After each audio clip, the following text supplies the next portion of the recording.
Hello everyone. Today I'm with you a new concept of partial differential equations. That is, today's topic is solution of Lagrange's linear partial differential equations. In the previous videos, I have explained solution of homogeneous as well as non-homogeneous partial differential equations. If you are watching my video first time or if you have not subscribed this channel yet, subscribe my channel to get more updates of video which I'm going to upload. As well as if you like my video, please give like button in the YouTube channel. Now let me explain what is the working procedure to solve Lagrange's partial differential equation or how to identify Lagrange's partial differential equation. Partial differential equation of the form P plus QQ is equal to R, where small letter p means dou z by dou x, small letter q means dou z by dou y. These notations, we are familiar with these notations, is equal to R is called as Lagrange's partial differential equation. And this p, q and R are functions of x, y and z. So this type of partial differential equation we identify as Lagrange's partial differential equation. So to solve this Lagrange's partial differential equation, we have certain steps. So first we have to write auxiliary equations, that is dx by p is equal to dy by q is equal to dz by r. This is the auxiliary equation of given Lagrange's partial differential equations. Here p, q, r are functions of x, y and z. Now we have to choose these equations and need to solve it. So either you can take two of them, first to two or next to two or first and third, and hence solve it. We will get a pair of solutions. Or so we have to choose some multipliers and we need to operate on these equations and need to get the solution. So full detail we will see in the examples so that you can understand more. Now let u of x, y, z is equal to c1 and v of x, y, z is equal to c2 are two relations so obtained. That means when you solve these equations, we will get this type of solutions, that is u of x, y, z equal to c1. Some function of x, y, z, let it as constant 1. Another function, that is v of x, y, z, let it as constant 2, are two relations. Then the general solution of the Lagrange's PD is phi of u comma v equal to 0. So phi of u comma v is equal to 0 is the general solution of Lagrange's PDE. Now let me explain some examples. Solve x dou z by dou x plus y dou z by dou y is equal to z. Here dou z by dou x we can take it as p, small letter p, and dou z by dou y we can consider it as q. So given PD can be written xp plus yq is equal to z. Now this is of the form capital P into small letter p plus capital Q into small letter q, which is equal to r, where p means small letter x, q means small letter y, r means small letter z.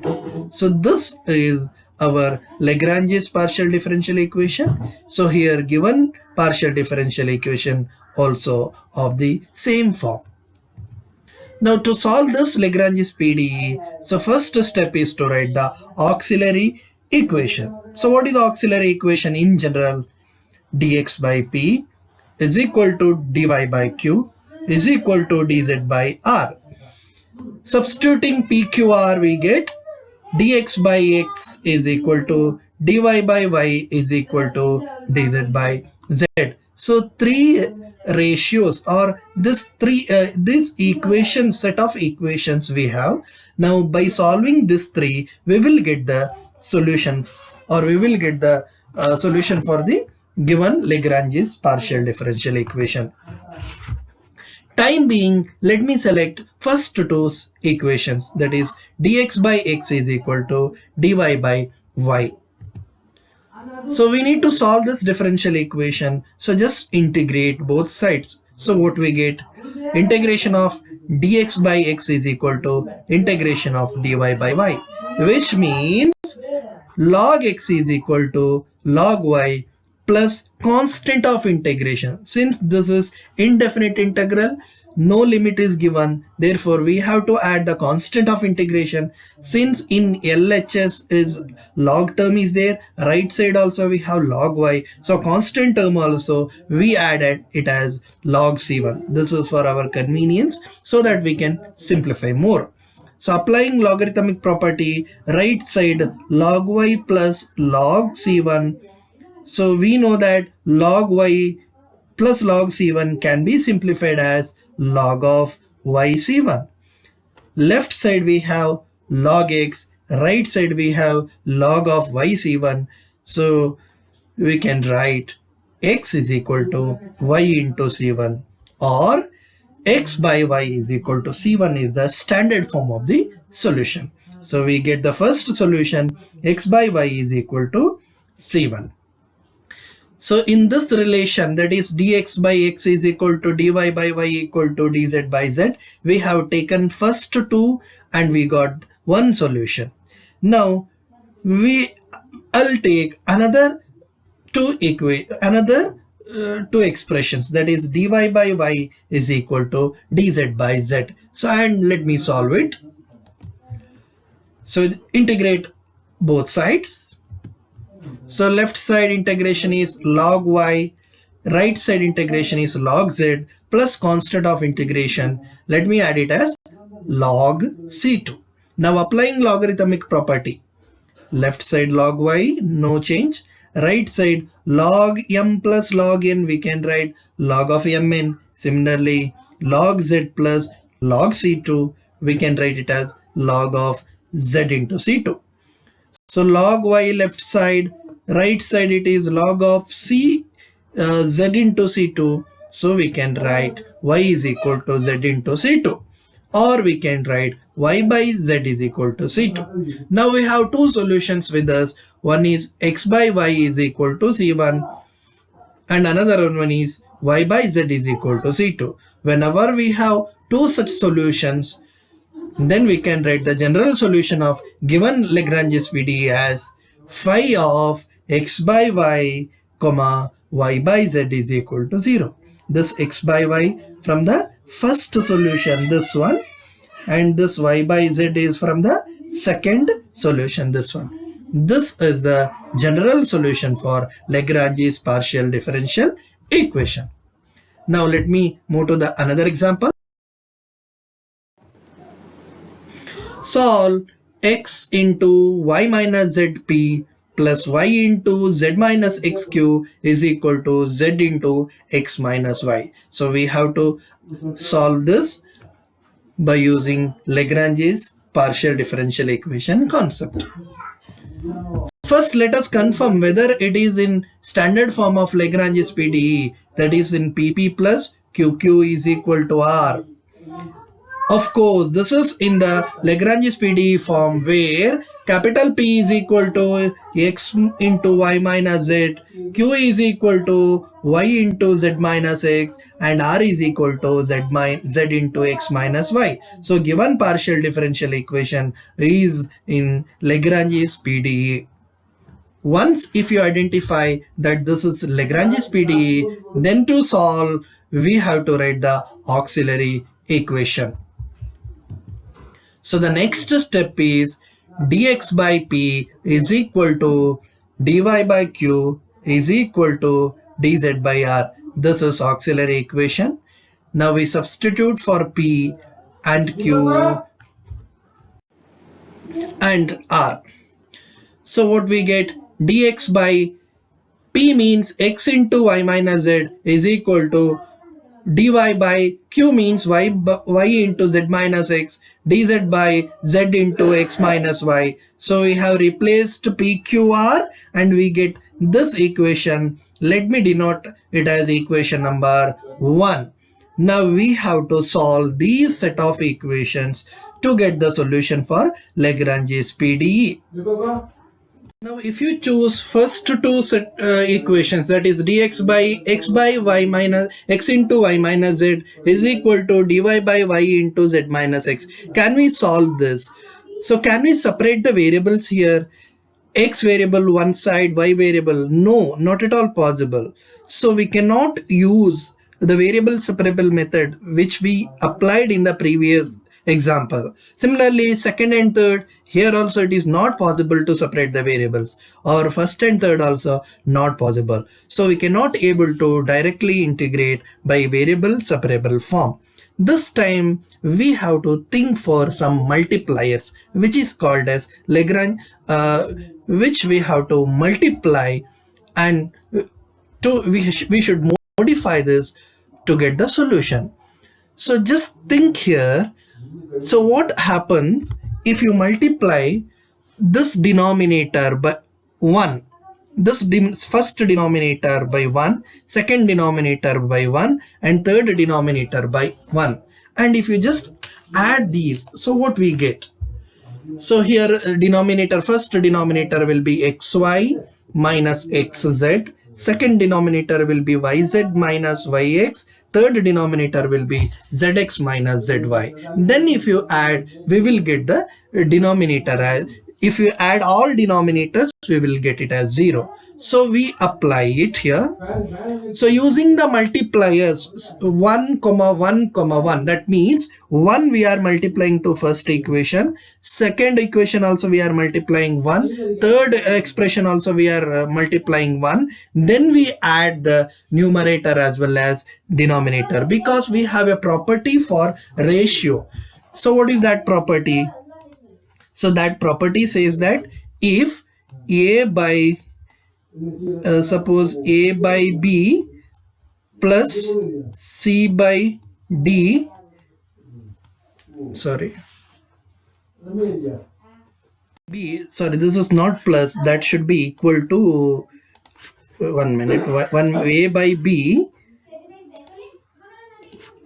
equal to b by a by b equal to c by d equal to e by f.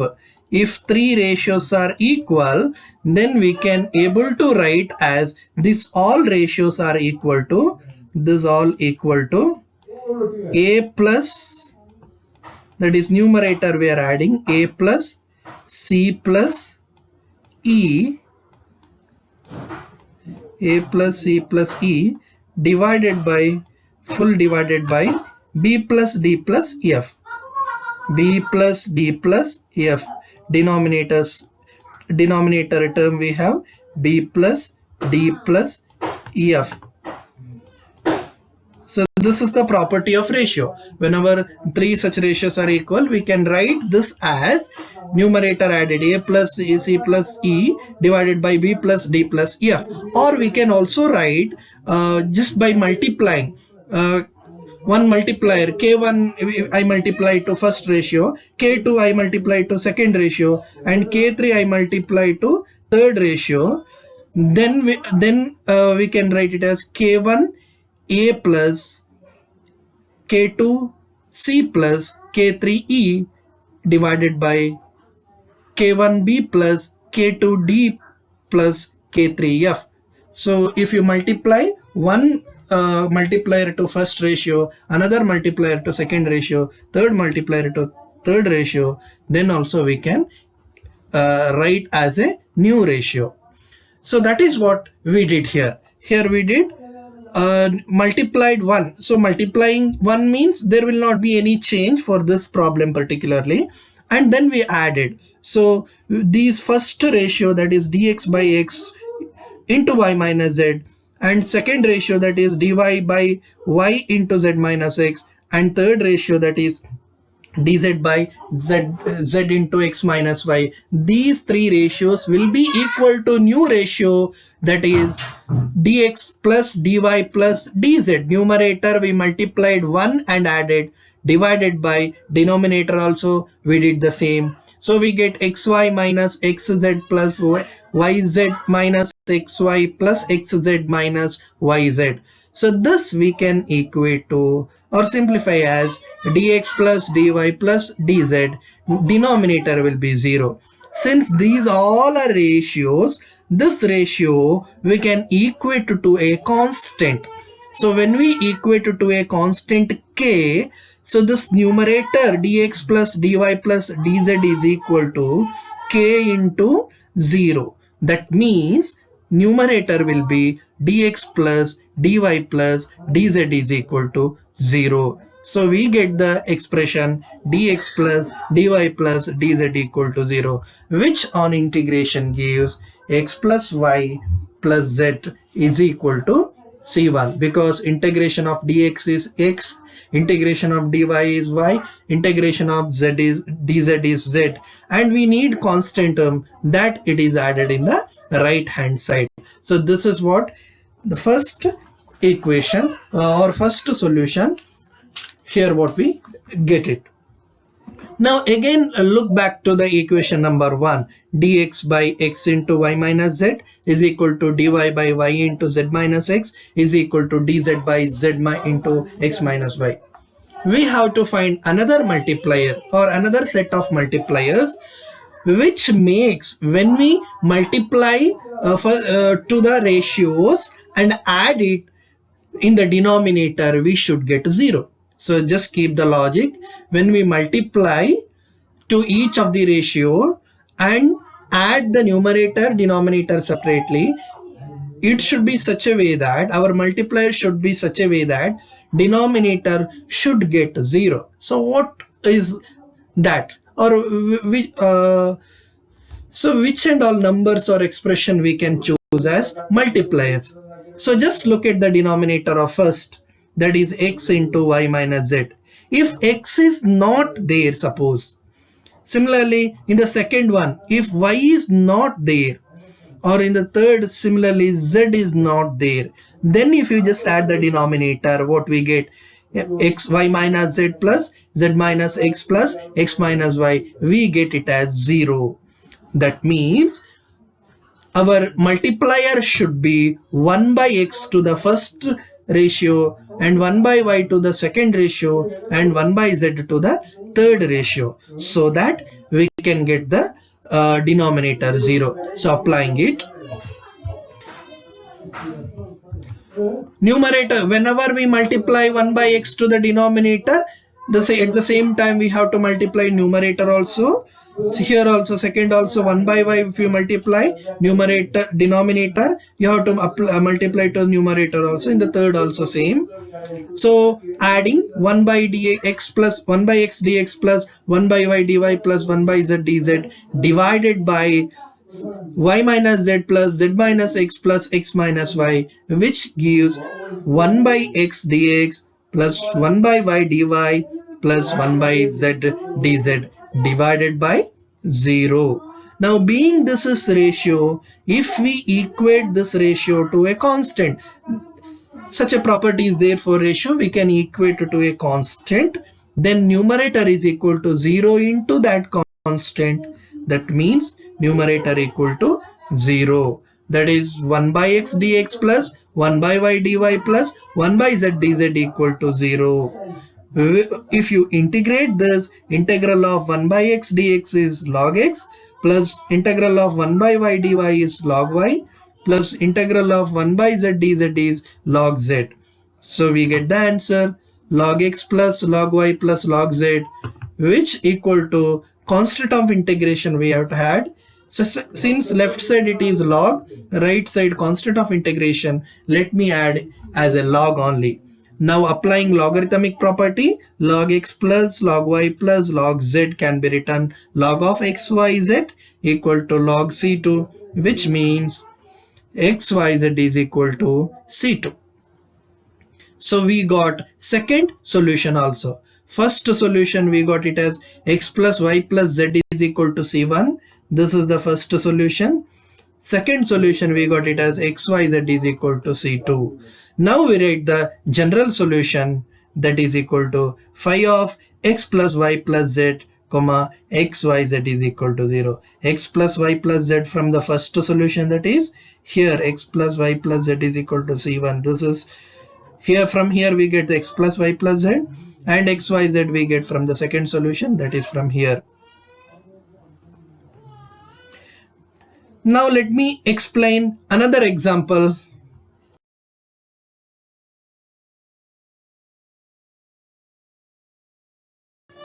Solve mz minus ny dou z by dou x plus nx minus lz dou z by dou y plus mx minus ly is equal to 0. So let me shift mx minus ly term to right side so that it will become ly minus mx to compare with the standard form of Lagrange. That is, now it is of the form pp plus qq is equal to r, where p equal to mz minus ny, q equal to nx minus lz, r equal to ly minus mx. Now write the auxiliary equation. Dx by p, that is mz minus ny, is equal to dy by q, that is nx minus lz, is equal to dz by ly minus mx. Now we have to solve this equation number 1. If I choose first two equation or next two equations or first and third, we cannot able to separate the variables. So we cannot separate the variables, so we cannot able to apply the variable separable method. That's why we have to go for multipliers. So it is just enough to think, if you multiply, we have to multiply one expression or value to first ratio and second value or expression to second ratio and one more value or expression to third ratio. Then when we add, we should get denominator as 0. So what is that multiplier? So here first I will choose L if I multiply to first denominator and numerator first ratio, m if I multiply to first second ratio, n if I multiply to third ratio. Then we add, we see what happens. So our multipliers as L, m and n. So numerator L dx plus m dy plus n dz. Denominator, this will be lmz minus lny plus mnx minus mlz plus nly minus nmx, equal to denominator becomes 0, numerator as it is. Since this is a ratio, this ratio if you equate to a constant, so numerator equal to denominator into constant, so that numerator can be written as 0. That is L dx plus m dy plus n dz is equal to 0. If you integrate, integral L dx is Lx, because L is constant, m is constant. So integral m dy is my plus integral n dz is nz, which is equal to constant of integration. Here we have to write here is c1.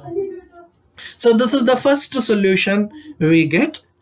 Now we have to think for another set of multipliers which gives denominator 0. So let me introduce x for first equation, y for second equation, z for third equation. If you multiply x, y, z, then if you add, you will get denominator 0. Let me see. Let me explain. Numerator is x dx plus y dy plus z dz. Denominator is mxz minus nxy plus nxy minus lyz plus lyz nxy again lyz, that is from the first equation, denominator of the third ratio. Here minus mxz is equal to denominator we get 0. Since this is a ratio, we can equate to another constant k. So numerator equal to 0 into that constant. So numerator is 0. If you integrate, integral of x dx is x square by 2 plus integral of y dy is y square by 2 plus integral of z dz is z square by 2 equal to right side constant of integration, that is C2. So this means x square plus y square plus z square equal to 2C2 or a constant. So we got two solutions. One is Lx plus My plus Nz is a constant. Another is x square plus y square plus z square is a constant. So the general solution is phi of Lx plus My plus Nz comma x square plus y square plus z square equal to 0. This is what the solution. So this is all about the Lagrange's partial differential equations. So here mainly one thing you have to remember, to find the multipliers. If you find the multiplier, then it will be easy. In my video.